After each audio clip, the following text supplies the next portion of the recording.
Welcome back to Workout Wednesday. I'm here in my living room today, which is where I often find myself at the end of the day and after my workouts.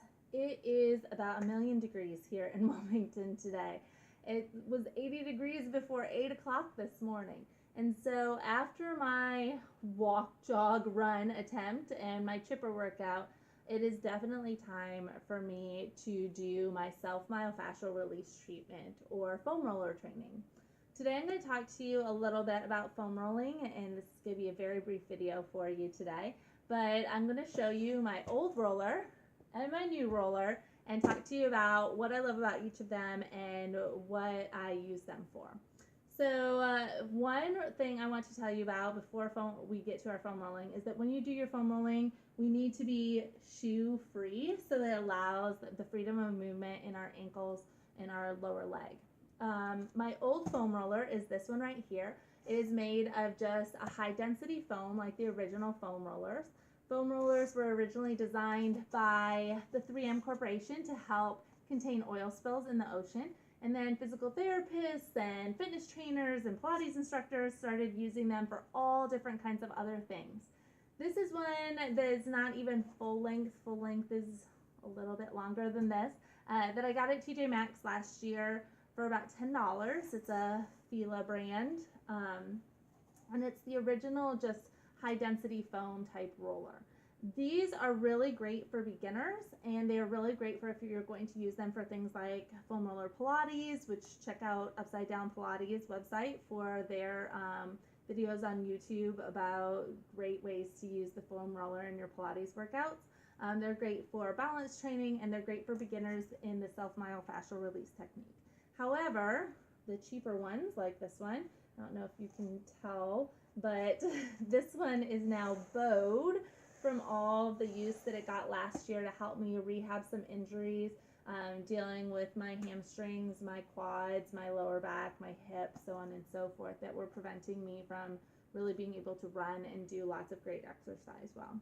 So in December for Christmas, I got an upgrade to this beautiful but much shorter roller from 321 Strong. It came off of Amazon. It's about $20.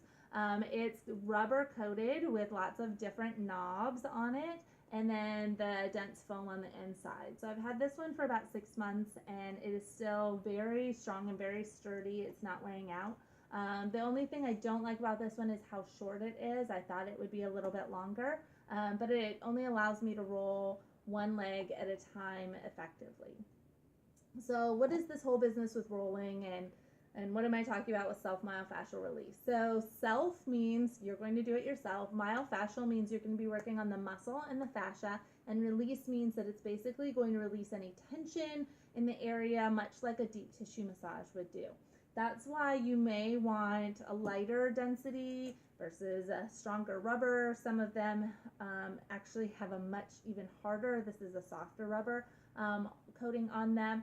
But at the end of the day, I usually find myself here in the living room watching a little bit of TV with the family, and it's a great way for me to be around them and do my my Self Myofascial Release technique and give myself like an active recovery sort of thing. So a few rules about foam rolling. You want to be in charge of the tension, so don't have anybody take the roller and do this on top of you. You're going to put your body weight on top of the roller and then roll on it. You want to avoid the no pain, no gain motto. So you're looking for a little bit of discomfort, just like in a deep tissue massage, but it should never be stabbing or sharp or burning or searing pains when you're doing this. And you want to allow your body just to kind of relax into the roll. So I always start with my calves, and that's the one I'm going to demonstrate for you today. And like I said, my roller is too small really to get both legs effectively underneath here. So I start with one leg, and I just start by gently rolling out all the heads of the muscle.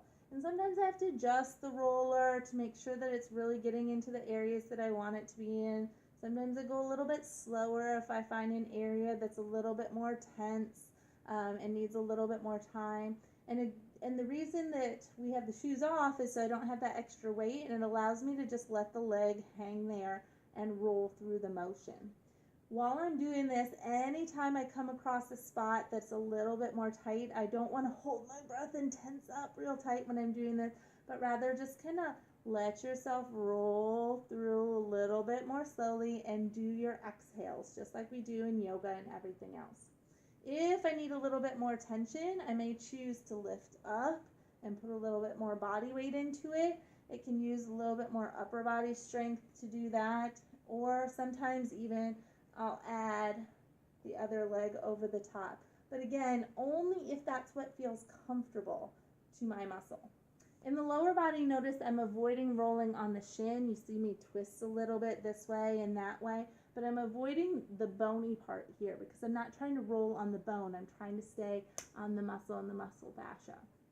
I'm also staying in between two joints, so I never roll over the ankle and into the foot, and I'm never rolling over the knee itself because knees and other joints are full of tendons and ligaments, and the tendons attach the muscle to the bone and the ligaments hold the bone and the bone together. So you don't want to stretch those ligaments because they don't come back together, and then you destabilize the joint itself.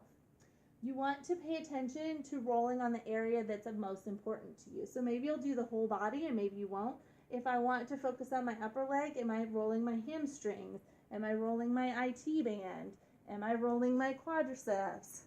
Am I trying to get to my inner thigh? You have to think about, how do I get to the muscle group that I'm looking to roll? And then also to avoid certain areas like the chest and the stomach and the pelvis. We don't want to roll on areas where large organs are. You want to make sure that you're doing something safely. The back is an area that a lot of people like to roll as well. So I'll show you just a couple here. We can do the lower back. You can get deeper using the arms as a counterbalance to roll through to the upper back. You may keep the arms in while you're doing the upper back so you get in between the shoulder blades. You may keep the arms out so that you work through the outside of the shoulder blades. You may even choose to change the angle at which you're rolling. So sometimes I'll do it at a diagonal. And I like to use that trick for the glutes as well, because sometimes the glutes are really hard to get a good roll through.